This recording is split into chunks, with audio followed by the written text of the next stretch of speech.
Saudara,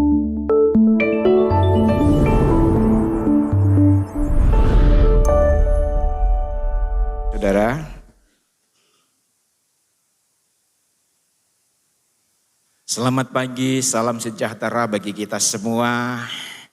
Kasih karunia Tuhan kita rasakan sepanjang minggu. Kalau sampai saat ini kita ada sebagaimana ada karena kemurahan Tuhan. Hari ini saya lihat banyak yang memakai merah. Jadi siap-siap yang pakai baju merah nanti ngajak saya makan.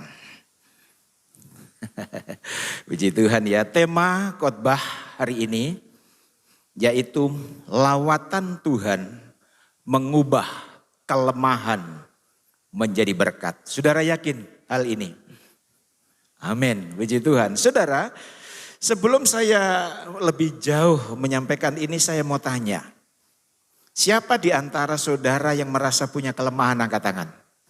Yang merasa saja, yang merasa punya kelemahan, angkat tangan.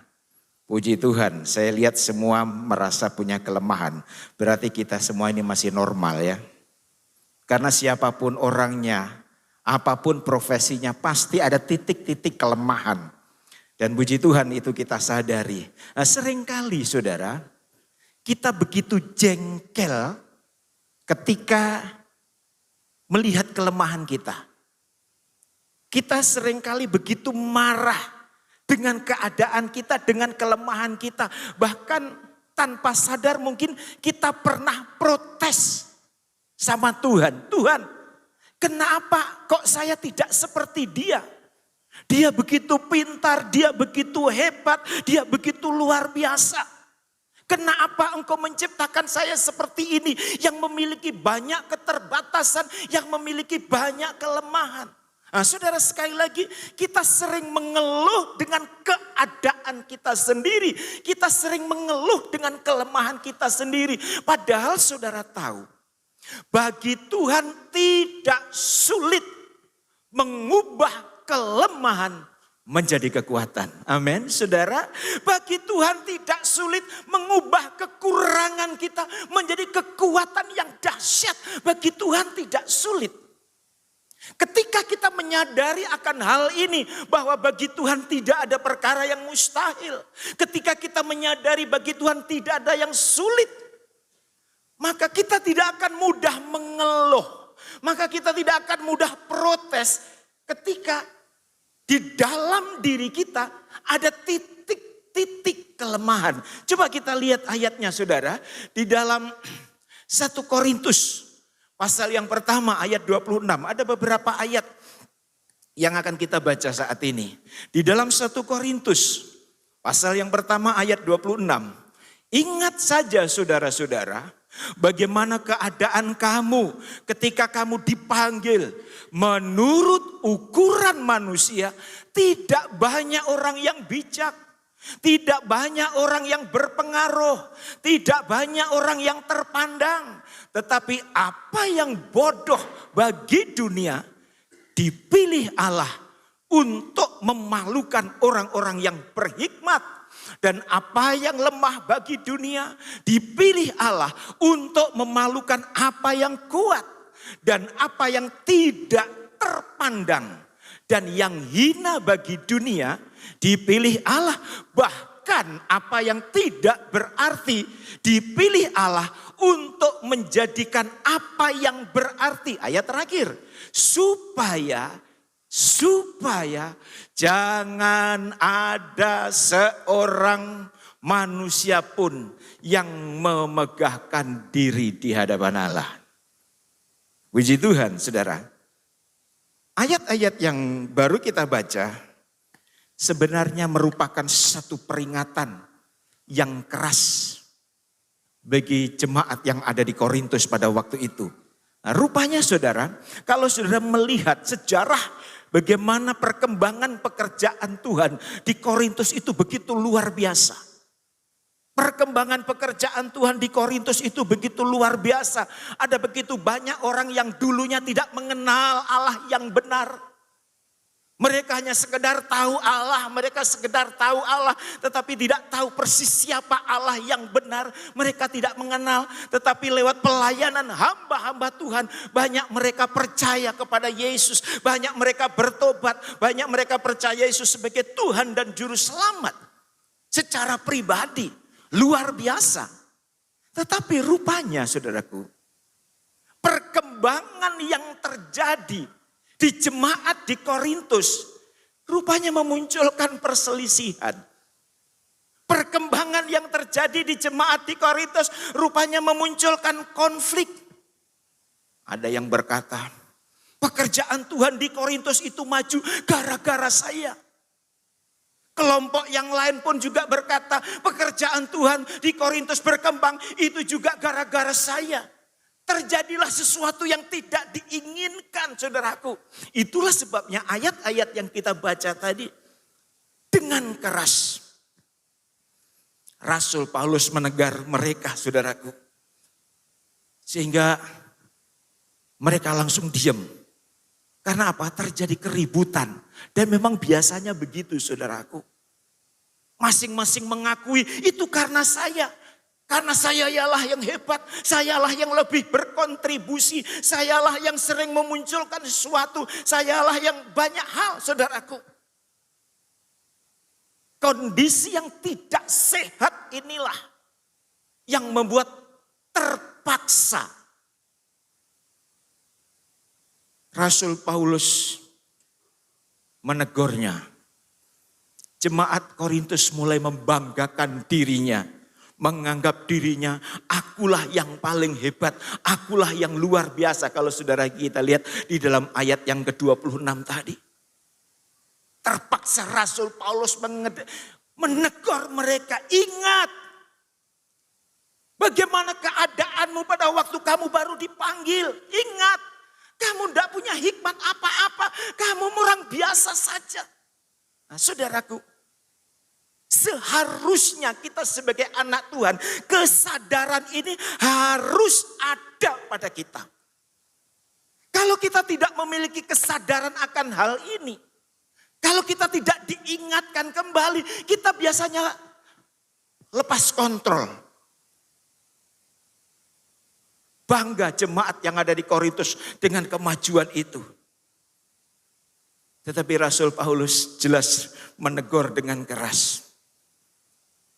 Kalau kamu dipakai Tuhan, itu hanya karena kemurahan Tuhan. Amin, saudara.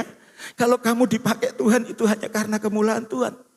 Kalau kamu dipilih, dipakai oleh Tuhan, bukan karena kamu hebat, bukan karena kamu pintar. Dan saya rindu, kesadaran ini benar-benar tertanam di dalam kehidupan kita. Kalau saat ini Tuhan percayakan saudara pada posisi tertentu. Kalau saat ini saudara dipercayakan dengan pelayanan yang hebat. Kalau saat ini saudara dipercayakan dengan sebuah tugas atau tanggung jawab. Ini hanya karena kemurahan Tuhan. Ingat ini ayat baik-baik. Rasul Paulus ingatkan. Ingat saja saudara-saudara. Bagaimana keadaan kamu ketika kamu dipanggil. Menurut ukuran manusia. Tidak banyak orang yang bijak. Tidak banyak orang yang terpengaruh. Dengan kata lain. Dulu kita ini bukan siapa-siapa saudaraku. Dulu kita bukan siapa-siapa. Kalau sekarang sudah menjadi siapa-siapa orang yang mungkin luar biasa. Ini hanya karena kemurahan Tuhan. Kesadaran ini harus kita miliki. Mungkin ketika saudara baru membuka usaha di Labuan Bajo. Sepertinya mana mungkin ya usaha saya bisa berkembang. Kata orang tempat ini sudut mati. Kata orang tempat ini jarang orang melewatinya. Mana mungkin orang bisa datang di tempatku. Mungkin saudara pernah berpikir seperti itu. Tetapi kalau sekarang tempat usahamu maju. Karirmu berkembang. Ingat itu karena kemurahan Tuhan. Itu karena kemurahan saudara. Kesadaran ini sekali lagi saudaraku. Kesadaran ini perlu kita miliki. Ada kalanya ketika saya merenungkan kebaikan Tuhan. Bagaimana tahun 1994 Saya merintis pekerjaan Tuhan hanya dengan jemaat satu kepala rumah tangga. Lalu sekarang kondisinya seperti ini, saya katakan Tuhan, ini sungguh kemurahan Tuhan. Saya membayangkan bagaimana tahun 1994 kami harus tidur di pasir, saudaraku. Itu karena kemurahan Tuhan. Dan sekali lagi kesadaran ini harus tertanam di dalam kehidupan kita. Sehingga ketika nanti Tuhan percayakan kepada satu tugas yang dahsyat, yang luar biasa. Kita tetap tahu diri, siapakah aku ini. Amin, saudara. Ini menjadi rem bagi saudara dan saya. Jadi kita perlu bersyukur dengan kepercayaan yang Tuhan berikan. Bukan menganggap saya lebih hebat, saya lebih luar biasa daripada orang lain. Itulah sebabnya tadi dengan tegas Rasul Paulus bilang, kalau kamu merasa hebat, justru kalau kamu merasa pintar, justru kamu tidak akan dipakai oleh Tuhan. Wow, terpaksa ucapan keras ini dilontarkan Rasul Paulus. Justru kalau kamu merasa hebat, justru kamu kalau merasa pintar, kamu tidak akan dipakai oleh Tuhan. Mungkin saudara ketika saya mengomong seperti ini, saudara mulai berpikir, oh berarti kalau orang yang pintar tidak dipakai Tuhan ya? Berarti orang yang pandai tidak dipakai Tuhan ya? Berarti Tuhan akan memakai orang yang bodoh, orang yang tidak tahu apa-apa, itu dipakai Tuhan ya?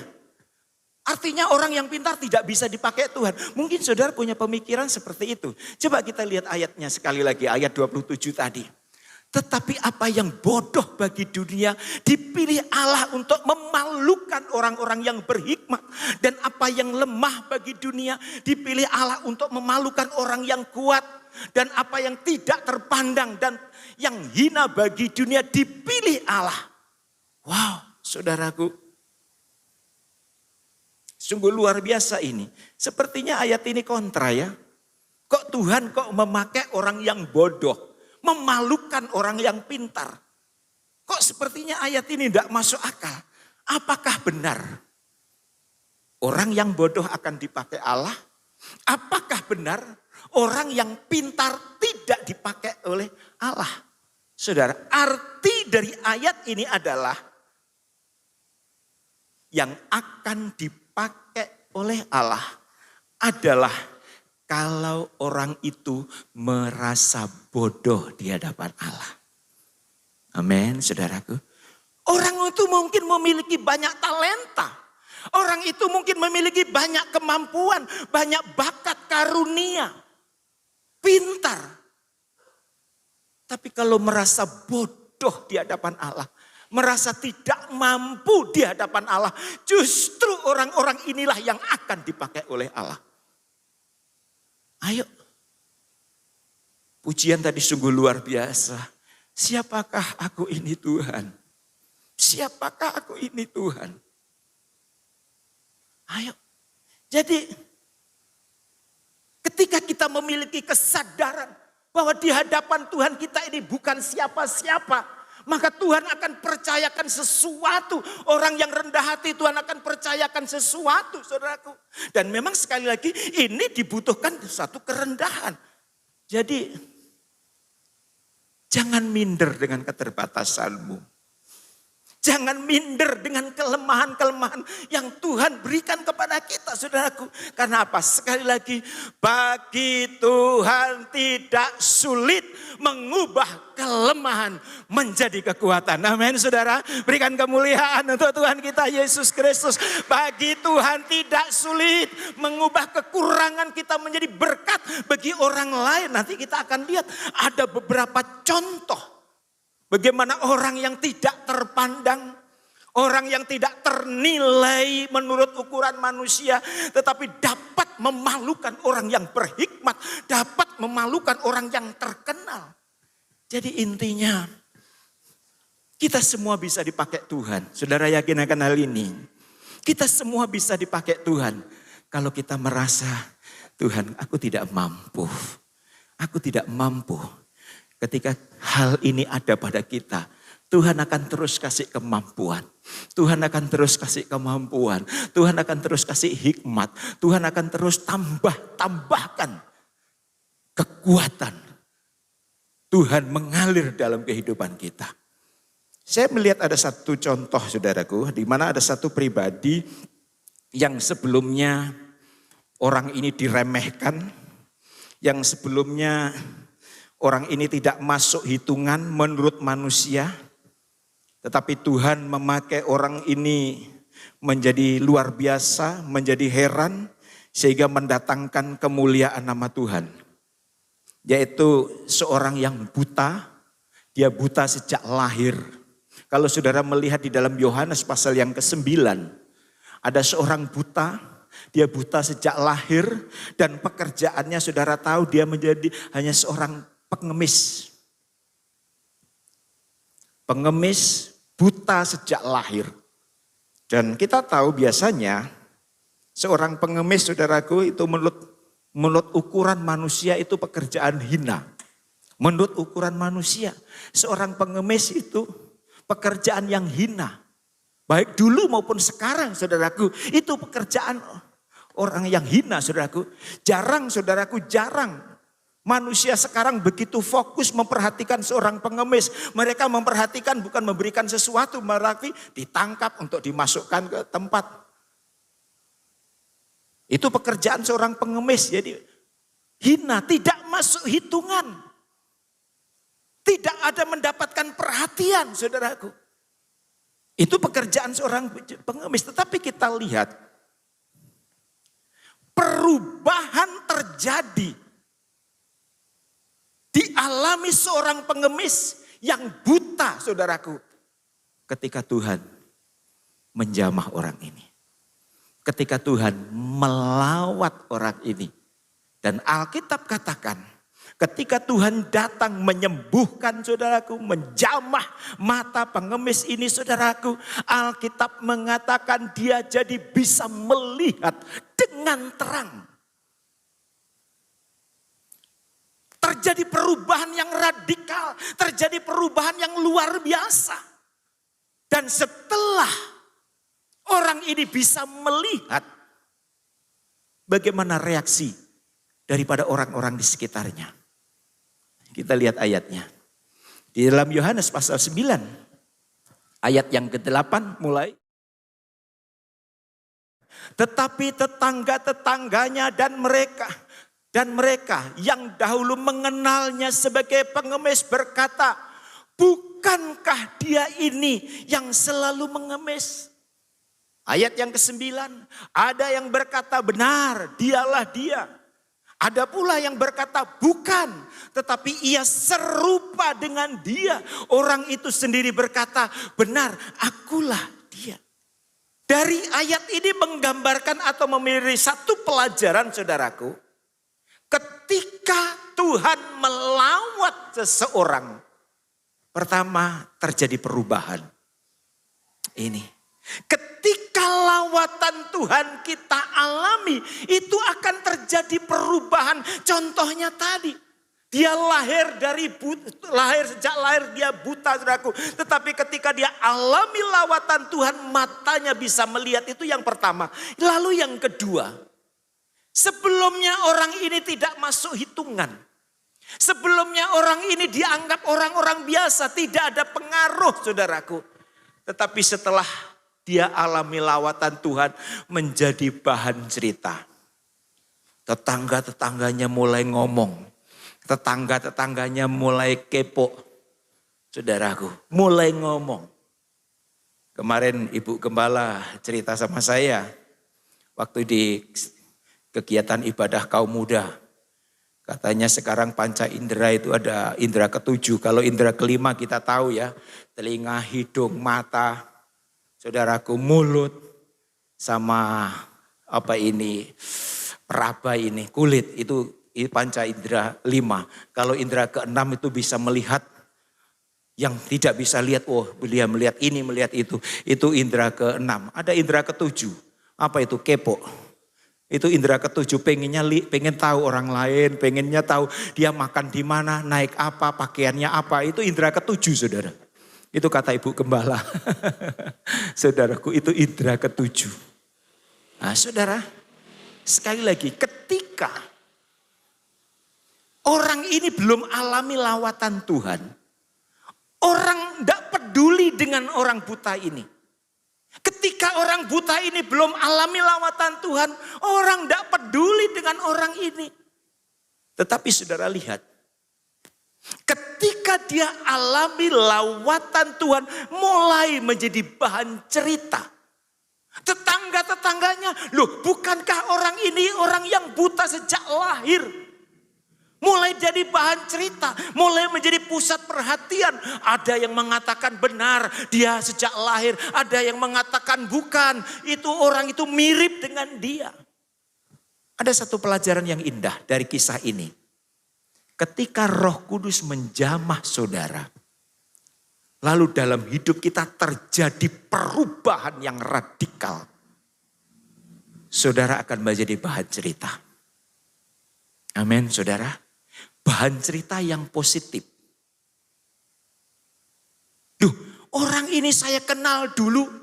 Orangnya perkataannya sinis, perkataannya tidak pernah menjadi berkat, perkataannya kotor. Kok sekarang kok dia berubah, perkataannya manis, perkataannya selalu memberikan inspirasi, perkataannya selalu membangun, perkataannya selalu menguatkan. Ini hanya bisa terjadi kalau Roh Allah melawat kita. Terjadi perubahan saudaraku. Dan inilah harapan Tuhan. Inilah harapan Tuhan, saya rindu. Saudara datang ke gereja bukan hanya sekedar datang duduk, memuji, mendengarkan firman Tuhan, memberikan persembahan, mengembalikan milik Tuhan pulang. Bukan hanya itu, tetapi saya rindu, mari. Di saat saudara mendengarkan firman, di saat saudara beribadah, saudara punya kerinduan Tuhan. Aku rindu lawatanmu. Aku rindu jamahanmu Tuhan. Ayo, milikilah kerinduan seperti ini. Aku rindu dijamah oleh Tuhan. Aku rindu dilawati oleh Tuhan lewat firman Tuhan. Karena apa? Hanya jamahan Tuhan, hanya lawatan Tuhan yang bisa mengubah hidup kita, temperamen kita, keadaan kita yang tidak baik menjadi baik. Amin saudara. Berikan kemuliaan untuk Tuhan kita Yesus Kristus. Hanya jamahan Tuhan, hanya lawatan Tuhan yang bisa mengubah hidup kita. Ayo, saya rindu. Di setiap saat kita beribadah, kita punya kerinduan untuk dijamah oleh Tuhan. Walaupun kita lihat tadi, perubahan yang terjadi, yang dialami oleh orang yang buta sejak lahir, yang dialami pengemis ini, dampaknya orang mulai kepo. Saudaraku, mungkin orang berkata hebat, hebat, hebat, hebat. Tetapi juga ada yang negatif, saudara. Ada perkataan, kita akan mendengar hal-hal yang negatif. Dan itu yang sudah saya jelaskan minggu lalu. Ya, kita hidup di dalam dunia ini, pasti ada dua sisi. Ada yang mendukung kita, ada yang tidak mendukung dengan kita. Waktu kita bermain apapun, bermain olahraga, ada orang yang mendukung kita, ada yang orang yang tidak mendukung kita atau mendukung lawan kita. Itu sudah pasti saudaraku. Dan kita tidak boleh mengikuti arus sehingga kita menjadi korban. Nah kita lihat kembali ke firman Tuhan ini. Inilah harapan Tuhan. Tuhan ingin kita berubah. Amin saudara. Berubah ke arah yang lebih baik. Kata Alkitab berubah ke arah Kristus.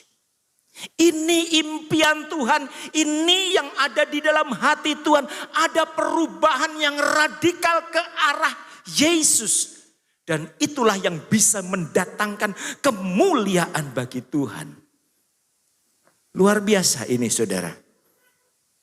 Jadi untuk itu pada saat ini saudara tidak usah minder dengan keadaanmu.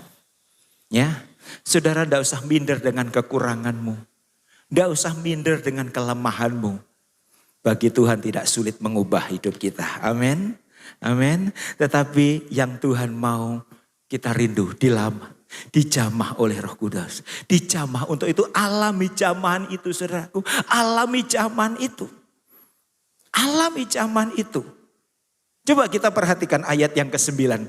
Ada yang berkata benar, dialah ini. Ada pula yang berkata bukan, tetapi ia serupa dengan dia. Saudara, melihat kondisi seperti itu, kita lihat apa reaksi, apa respon daripada orang buta tadi. Dia katakan benar, akulah dia. Dia ngomong benar, akulah dia. Dengan kata lain berkata benar, akulah yang buta dulu tuh aku. Dia jujur mengakui keadaannya. Sementara orang punya pendapat yang lain, dia langsung dengan jujur, benar, akulah yang buta dulu. Benar, akulah yang dulu sering bikin susah orang. Benar, akulah yang dulu suka bikin onar keadaan. Akulah dulu. Wow, dibutuhkan selain kerendahan hati, kejujuran. Saudara, ada kalanya di dalam kita berdoa, kita membutuhkan satu kejujuran. Sering saudaraku, kena apa saudara? Kita punya permohonan, kita punya doa, kita punya keinginan. Tidak terlaksana, belum dijawab atau tidak dijawab oleh Tuhan. Terus terang kita tidak mau jujur di hadapan Tuhan. Memang saudaraku, ketika kita berdoa Tuhan ampuni saya. Itu bagus. Coba, bagaimana kalau Tuhan tanya dosa yang mana? Tentu kita ingat kisah pada waktu para nabi motong hutan saudaraku. Tiba-tiba mata kapak jatuh di sungai. Para nabi bingung bagaimana ini. Ini mata kapak, ini barang pinjaman. Lalu Elisa tanya, di mana jatuhnya? Langsung para nabi, di situ. Ada kalanya kita juga begitu. Kita memiliki banyak kekurangan. Kita memiliki banyak keterbatasan. Kita sering berbuat salah. Tidak salah kita jujur di hadapan Tuhan. Tuhan ampuni dosaku. Tuhan tanya dosa yang mana? Akui saja di hadapan Tuhan. Ini loh Tuhan, saya sering jatuh dalam kesombongan. Ini Tuhan, saya sering jatuh dalam hal ini. Ini loh Tuhan, saya akui. Ketika kita mengaku dengan jujur, pengampunan akan kita alami. Amin, saudara. Seperti ini tadi. Benar, akulah yang buta, yang dulu buta itu aku. Wow, saudaraku, luar biasa. Lalu ditanya, bagaimana caranya? Kalau saudara membaca ayat-ayat selanjutnya, saudaraku, ketika ditanya bagaimana caranya kamu kok bisa melihat lagi? Apa jawaban orang itu? Jawabnya, orang yang disebut Yesus itu mengaduk tanah. Mengoleskannya pada mataku dan berkata kepadaku, pergilah ke Siloam dan basuhlah dirimu. Lalu aku pergi dan setelah aku membasuh diriku, aku dapat melihat. Nah, kita lihat di sini. Dia menggunakan istilah yang disebut orang yang disebut Yesus. Mengapa kok sampai dia ngomong begitu? Karena memang selama ini dia tidak melihat bagaimana wajah Yesus. Dia hanya mendengar nama Yesus, mendengar nama Yesus, mendengar nama Yesus. Itulah sebabnya ketika orang-orang pada tanya, bagaimana kamu bisa melihat? Jawabannya, orang yang disebut Yesus telah mengaduk tanah, mengoleskannya pada mataku. Dia tidak malu menyebut nama Yesus. Ya, dia tidak takut menyebut nama Yesus. Saudara tahu, pada waktu itu ada orang yang berani menyebut nama Yesus. Apalagi percaya kepada Yesus akan dikucilkan, saudara. Akan dikucilkan, tetapi dia tidak malu menyebut nama Yesus. Karena apa? Dia telah mengalami jamahan Tuhan. Orang yang sudah alami lawatan Tuhan, orang yang sudah alami jamahan Tuhan, dia tidak akan malu menyebut nama Yesus. Amin, saudara. Tidak akan malu. Sampaikan, saudaraku. Walaupun mungkin ada resikonya, pasti ada resikonya. Sampaikan. Kami di grup, saudaraku, grup keluarga. Saudara tahu, dari keluarga besar kami, yang ada di grup itu hanya 4 orang. orang Kristen. Saya, adik saya, mama saya, sama saudara saya satu perempuan Katolik. Tapi semuanya saudaraku, orang yang belum percaya Yesus. Mereka pagi mengucapkan salam, yang saya katakan Tuhan Yesus memberkatimu. Adik saya pun juga begitu, Tuhan Yesus memberkati kita semua. Pokoknya nama Yesus perlu dimunculkan. Sering kita tidak berani saudaraku. Padahal kita sudah merasakan bagaimana kebaikan-kebaikan Tuhan Yesus. Kita sudah merasakan bagaimana berkat-berkat Tuhan Yesus kita alami. Tetapi sering kita tidak berani menyebut nama Yesus. Ayo, kalau saudara merasa sudah alami jamahan Tuhan, kita tidak perlu malu menyebut nama Yesus. Amin saudaraku. Proklamirkan nama Yesus kepada dunia ini. Karena hanya nama Yesus yang memberi keselamatan. Amin saudaraku. Tidak ada nama lain di dalam Kisah Para Rasul. Tidak ada nama lain di dalam kolong langit ini. Selain nama Yesus yang bisa menyelamatkan. Tidak ada nama lain. Apalagi nama Rudi Siswanto. Tidak ada. Nama Yesus Kristus. Itulah yang bisa menyelamatkan saudara dan saya. Jadi sekali lagi tidak perlu minder. Saudaraku tidak perlu minder menyebut nama Yesus. Saya rindu saat ini kita mengalami lawatan Tuhan. Siapa yang rindu ingin alami lawatan Tuhan saat ini? Haleluya. Kita rindu saudaraku, ada perubahan yang radikal. Ketika saudara ingin dilawat Tuhan, akan berubah dalam hidup kita. Walaupun orang akan mungkin, wah kok jadi begini. Jadi ketika kita alami lawatan Tuhan, ada begitu banyak orang berkata, puji Tuhan engkau telah berubah. Tetapi ada orang yang akan tidak senang dengan saudara. Saya mau kasih tahu. Ketika saudara dan saya alami lawatan Tuhan, lalu kehidupan kita berubah, tingkah laku kita berubah, tutur kata kita berubah. Ada sekelompok orang yang berkata, puji Tuhan selamat kita menjadi ahli waris kerajaan surga. Puji Tuhan kita sama-sama mewarisi apa yang dijanjikan Tuhan. Akan ada kelompok yang mengatakan seperti itu saudaraku. Tetapi saya mau kasih tahu, akan ada kelompok yang tidak senang dengan perubahan kita ke arah Yesus. Siapa? Ya teman-teman kita yang biasa mengajak kita melakukan hal-hal yang tidak baik. Seandainya saudara punya teman peminum, hari ini saudara alami jamahan Tuhan. Teman-temanmu yang biasa ngajak minum lalu saudara tidak mau minum, pasti akan membenci saudara. Pasti akan membenci saudara. Sok suci segala macam, akan ngomong-ngomong segala macam. Contoh, umpama seandainya, ini seandainya saja, saudara biasa judi. Lalu setelah saudara hari ini alami jamahan Tuhan.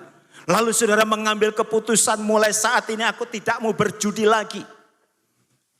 Lalu ketemu dengan teman-temanmu yang lama mengajak berjudi. Dan saudara tidak mau, saat itu saudara akan dibenci. Sering dalam hal ini kita gagal. Jujur saja sering dalam hal ini banyak anak Tuhan gagal. Lebih menjaga perasaan teman, mengikuti keinginan teman daripada menjaga perasaan Tuhan. Ayo. Di hari-hari ini kita sudah tidak bisa main-main lagi saudara. Di hari-hari ini kita sudah tidak bisa berpura-pura lagi di hadapan Tuhan. Saya rindu jamahan Tuhan kali ini merubah kehidupan kita. Amin saudara. Merubah kehidupan kita. Walaupun ada beberapa pendapat seperti yang didengar oleh pengemis tadi. Ada satu contoh tentu saudara, saya tidak perlu bacakan ayatnya. Petrus. Tentu kita kenal sudah kisah tentang Petrus. Siapa Petrus? Dia seorang penakut. Hanya ditanya anak kecil saja sudah menyangkal. Kamu percaya Yesus ya? Kamu murid Yesus ya? Bukan. Selain penakut, dia adalah orang yang sombong. Tetapi kita lihat. Jamahan Roh Kudus di kamar loteng Yerusalem membuat Petrus berubah. Berubah total saudaraku. Dari penakut menjadi pemberani. Saudara dapat lihat itu di dalam Kisah Para Rasul pasal 4 ayat 13. Ketika sidang itu melihat keberanian Petrus dan Yohanes dan mengetahui bahwa keduanya orang biasa yang tidak terpelajar. Petrus dan Yohanes orang yang biasa. Petrus dan Yohanes tidak terpelajar, saudaraku.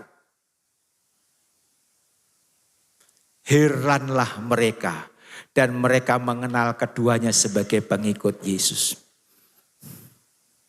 Jamahan Tuhan, lawatan Roh Kudus membuat para imam heran dengan orang yang tidak terpelajar.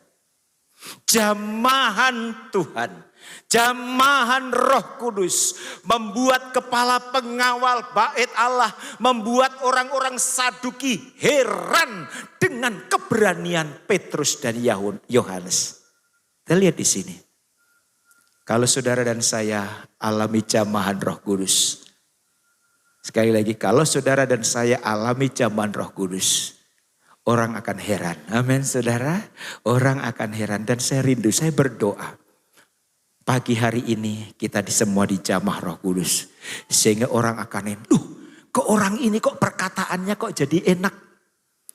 Saat ini kok kata-katanya manis, kata-katanya membangun, kata-katanya yang selalu menguatkan, kata-katanya yang selalu menghibur.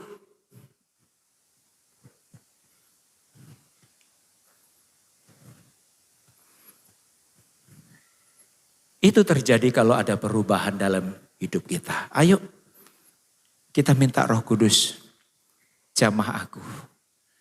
Jamah aku. Sehingga perubahan terjadi dalam hidup kita. Jadi sekali lagi saudaraku, tidak usah minder dengan keterbatasanmu ya. Tidak usah minder dengan kelemahan-kelemahan kita. Dan jangan sampai kelemahan kita membuat kita protes sama Tuhan. Jangan. Ingat, bagi Tuhan tidak sulit mengubah kelemahan menjadi kekuatan yang mendatangkan berkat. Amin saudara. Bagi Tuhan tidak sulit mengubah keterbatasan kita, kekurangan kita, mendatangkan kemuliaan bagi Tuhan. Tuhan Yesus memberkati firman-Nya. Berikan kemuliaan untuk Tuhan kita Yesus Kristus. Silakan pemain musik. Haleluya. Sementara kita menyanyikan satu pujian, renungkan firman Tuhan. Renungkan firman Tuhan. Mungkin tanpa kita sadari, di dalam kehidupan kita, saudaraku, kita sering mengeluh dengan keadaan kita sendiri. Kenapa aku diciptakan seperti ini? Kenapa aku dilahirkan seperti ini? Kita mengeluh. Kita mulai membandingkan diri kita dengan orang lain. Kita mulai membandingkan nasib kita dengan nasib orang lain. Ingat, saudaraku, kita punya Allah yang dahsyat. Kita punya Allah yang hebat, yang kuasanya tidak berubah dan tidak ada bayang-bayang perubahan. Amin saudara. Kalau Tuhan Yesus bisa mengubah pengemis, bisa mengubah karakter temperamen daripada Petrus, kuasa yang sama juga bisa mengubah saudara dan saya saat ini. Asal kita mau diubah. Kalau kita tidak mau diubah ya apa boleh buat. Ayo terima lawatan Tuhan. Terima lawatan Tuhan. Karena hanya lawatan Tuhan yang membawa kita alami perubahan. Haleluya. Kita nyanyikan pujian. Pujian dan syukurku ku bawa padamu. Terima kasih Tuhan Yesus. Haleluya Yesus.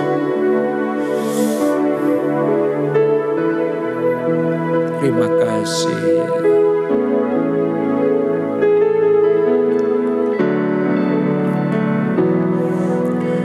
Pujian dan syukurku ku bawa padamu dengan rendah hati ku persembahkan.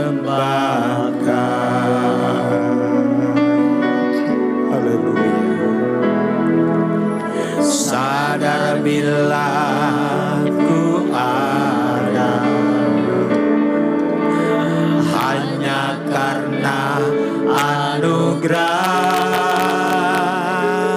bukan karena kekuatanku. Sekali lagi, pujian dan syukurku, pujian dan syukurku ku bawa padamu. Dengan rendah hati ku persembahkan.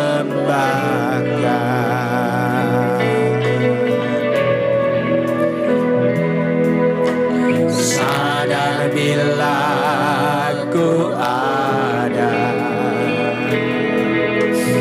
hanya karena anugerah, bukan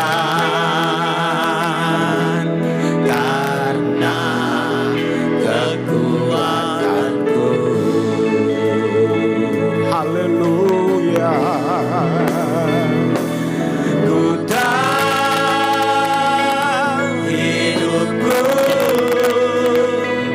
adalah penyembahan.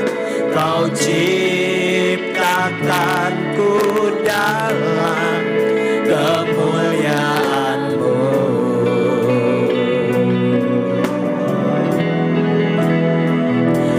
Ku tahu hidupku berharga di mata-Mu. Segenap hidupku persembahkan. Ku tahu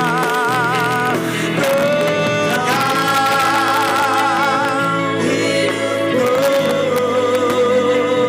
adalah penyembahan. Kau ciptakanku dalam kemuliaan-Mu.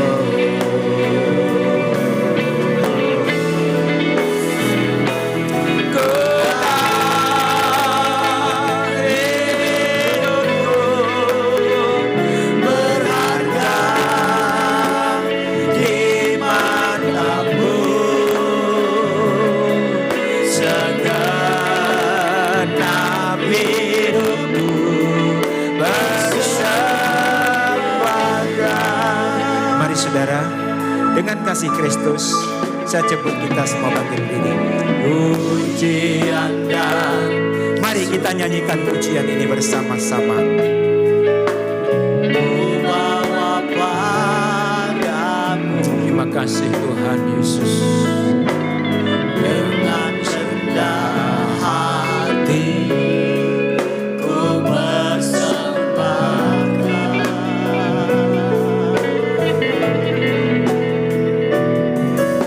Sadar bila ku ada hanya karena anugerah, bukan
hidupku. Haleluya.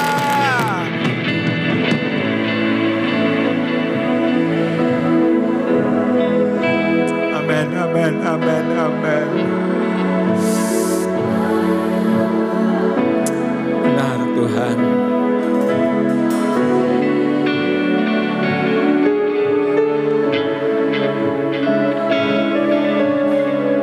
Haleluya, haleluya.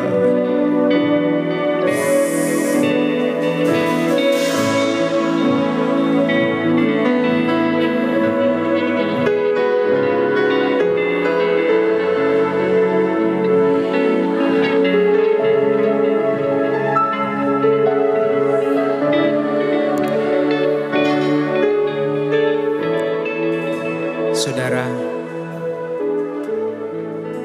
sebelum saudara tinggalkan tempat ini, renungkan firman Tuhan.